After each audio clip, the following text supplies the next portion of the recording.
Okay, well, the purpose of this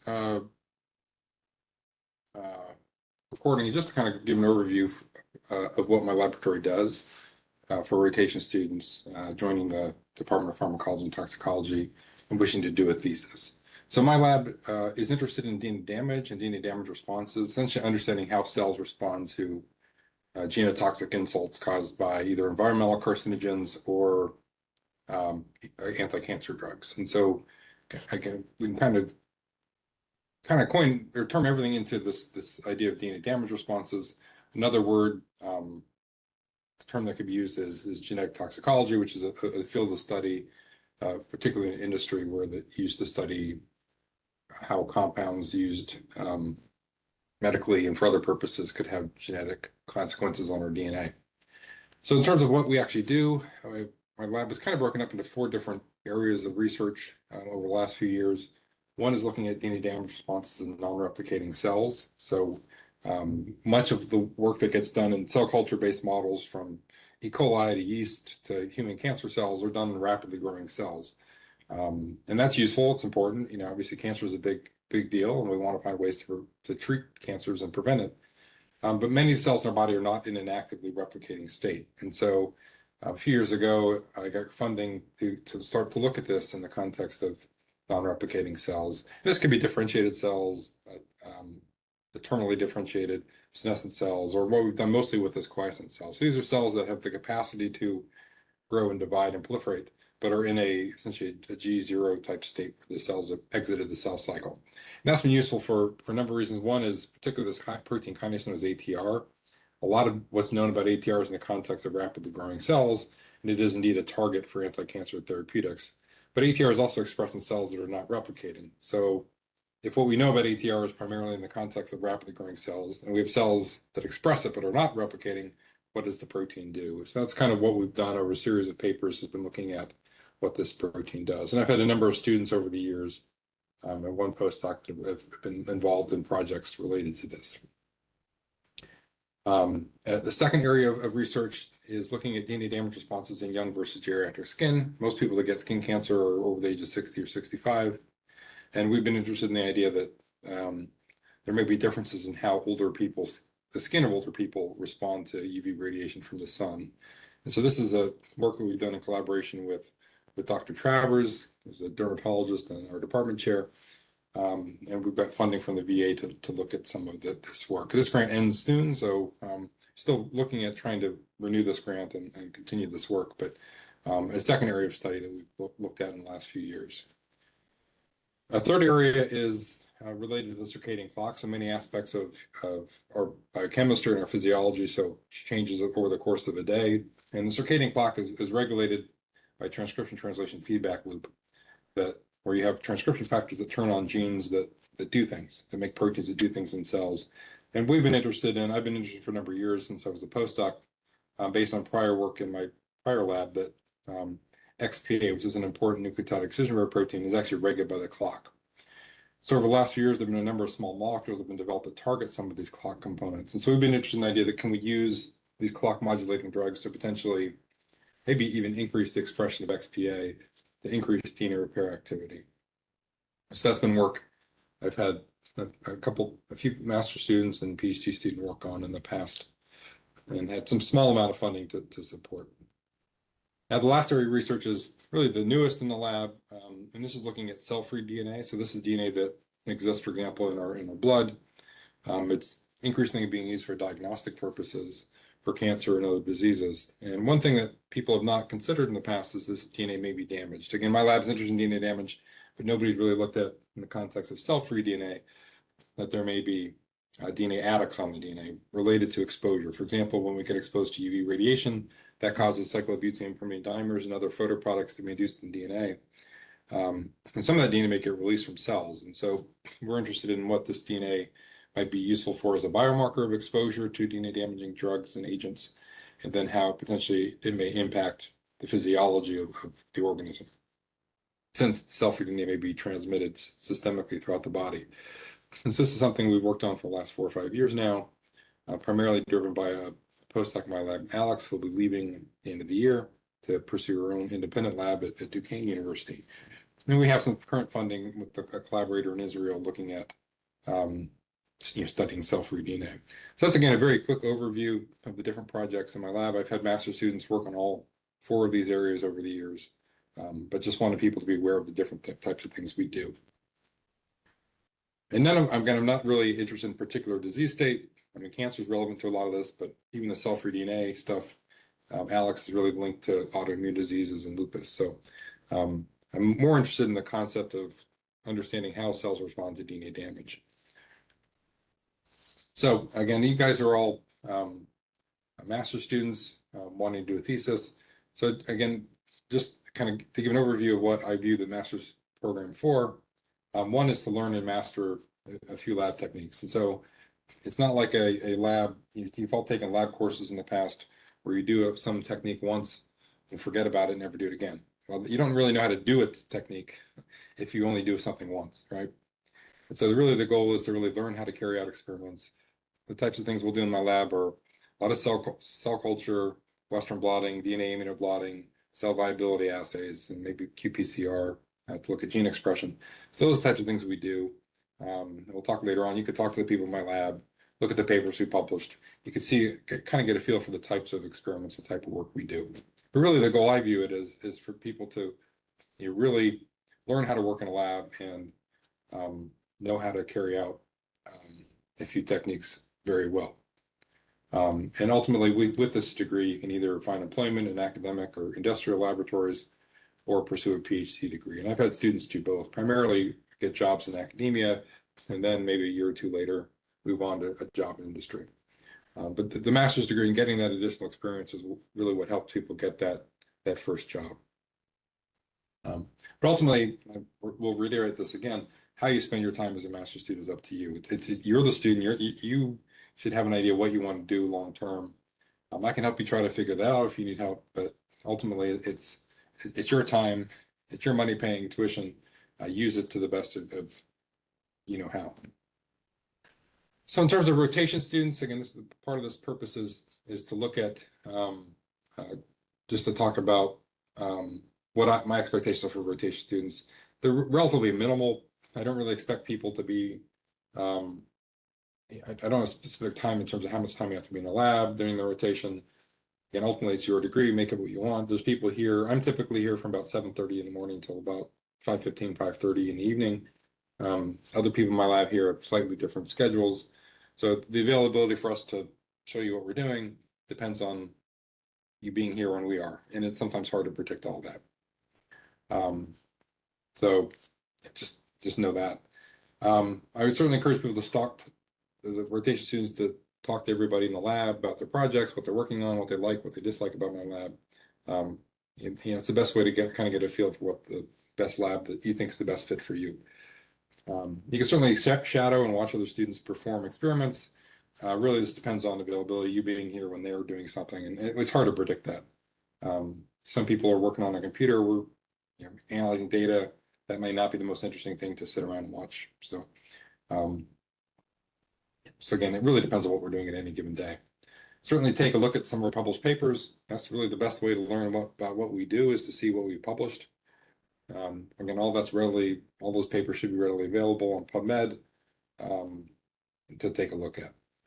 Last, or in addition, I'll also send a copy of the Kemp Lab handbook to everybody that does a rotation. Again, a link to this video will be in there.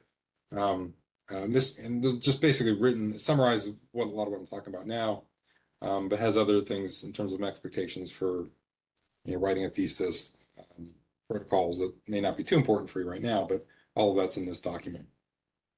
I would encourage you to attend our weekly lab meetings. It may change depending on people in my lab schedules and other course schedules, but lately we've done it Fridays at about 1 o'clock. It may change though in the fall.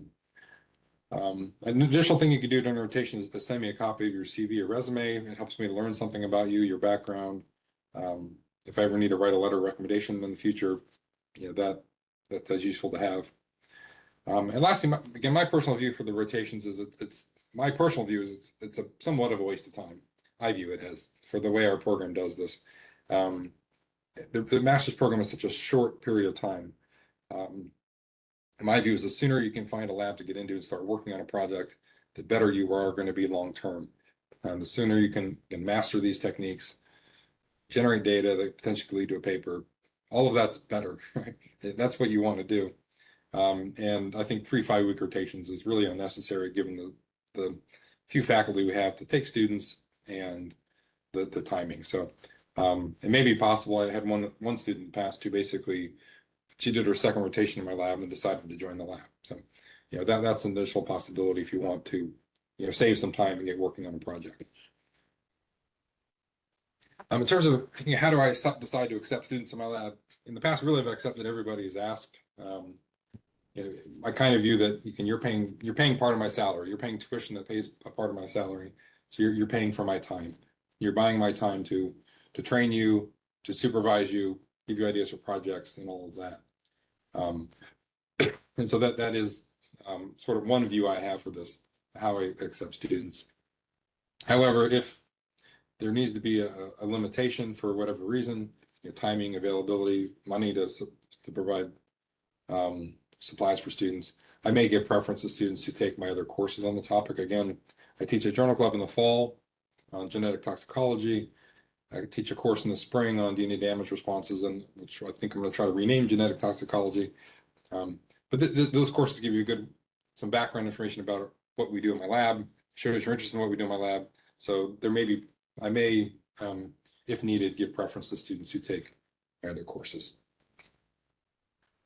In terms of expectations and goals for the thesis students, really, again, as somebody, you're beginning to work in the lab, the goal is to become competent in carrying out a limited number of methods and assays, to get good at them, to make mistakes, to troubleshoot, to learn how to, if something goes wrong, why did it go wrong? Again, this is not unexpected. We're going to have problems and issues with methods. Things need to be optimized.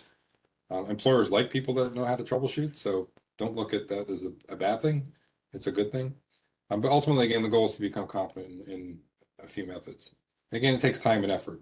This is not like a laboratory course where you come in twice a week for 2 hours. That's not, there's certainly students that have taken that approach. I don't think they get out as much as they would if they were to put in more effort. So ideally, you spend a few hours every day, Monday through Friday, you're taking care of your cells, doing a Western blot, whatever, reading the literature. That ideally is the way to do this. And then certainly weekends when necessary to move projects along. Ultimately, you want to generate useful data that can be publishable. That's my goal. Again, that's in the academic world. The currency by which we're judged as being successful is publishing manuscripts, and in good journals too. There's a lot of journals out there that are garbage journals that don't help you in your career. Certainly, I expect people to attend our lab meetings. Again, it helps to show us what you're working on. It goes back to allows us to troubleshoot if there's problems, learn how to better present data. Ultimately, you'll write up your thesis. Again, the goal of this is one, to learn how to write, which is an important skill, and show what you've learned. I often get asked about funding and assistantships. I currently do not have any money to support master's students on GRAs. Unlikely we'll ever do that again. In part, Wright State changed their policy a few years ago. So if we put any student on a GRA, we have to pay the tuition component. And that becomes quite very expensive. You guys are paying the tuition, you know what it costs. That's a lot of money for me to pay. So I don't have that level of funding. And so really, it's too expensive. Given the number of students, it's just not feasible. In the past, when I've had like a couple of major NIH grants or bigger grants, I've paid my master students an hourly wage beginning in fall of their second year. But really all that's dependent upon having grant funding. And currently I don't have the funding to support that. Hopefully that'll change in the future, but I currently do not have that. So my funding priorities really are money for supplies and students for people to carry out experiments. We'll go out of business essentially if we don't generate data that can be published. So what money I do have from a small grant I currently have with a collaborator in Israel will go towards that. Second of all is my own salary. Again, I only have a 9-month contract at Wright State, so they don't pay me to work over the summer, so I'm expected to pay my own salary off that. In addition, depending on my level of teaching, I may have to use grant funding to buy out some of my teaching. Ideally, I have funding for postdocs and other experienced lab personnel. That really makes everything go better because then you got people supervise new people and students, and so that's been a priority as well. Fourth is PhD students. And they get admitted through the biomedical sciences PhD program. So they're partly supported through that program, but I am expected, if I have funding, to pay the PhD students, both their tuition and their stipend. And then last on the list is master's students. So really it's a low priority for me, just out of the reality of trying to have a productive lab. Supplies are, again, the key to make things work. Yeah, I've had students have outside employment. That's fine with me. I don't have any problem with that. I understand the financial need. I put myself through my undergraduate education working. My parents didn't pay for my college, and I had to pay for it myself. So I understand the need. But note that the time of myself and other people in the lab is usually, 8 to 5 sort of business hours. So if you want to be shown how to do something or somebody to watch you, make sure you do something right, you need to be here when we are. And then just my sort of personal philosophy to science and running my lab. I like working in the lab myself. I like generating data. I like writing everything up. I remain committed to spending at least an hour or two every day working in the lab to advance whatever my research interests are. And there's a lot, all the slides earlier on talked about those interests. And so I kind of jump around on all 4 projects depending on the timing. So I usually spend, like I said, an hour or two when I first get here in the morning to work on that before other people come in the lab. And then sometimes I have to address those other things. Again, like I said earlier, I'm usually in lab 7:30 to 5:30 or so. And working lab in the mornings, usually then writing grants, writing papers, teaching, and then other service activities for the university, reviewing papers for journals and other things like that. I'm certainly willing to meet with students whenever they like. I generally have a pretty open door policy. If somebody comes by and wants to talk, I'm happy to drop what I'm doing to talk about them. Can certainly schedule a meeting if you'd like to as well. Lastly, Wright State has changed their workload policy, and there is a bit of a push to increase our teaching load, so that may affect some of what time I have in the future. So again, currently the current lab members are listed here. Alex is a postdoc. She'll be here for a few more months. She has a job, a professor position starting in January at Duquesne University. She's working on cell-free DNA and autoimmune disorders. Currently has her own funding to support that.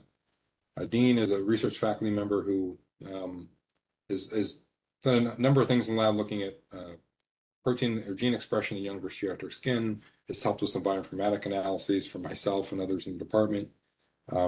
And so he's currently supported on the BA grant that ends in September. So he may be finding other employment soon.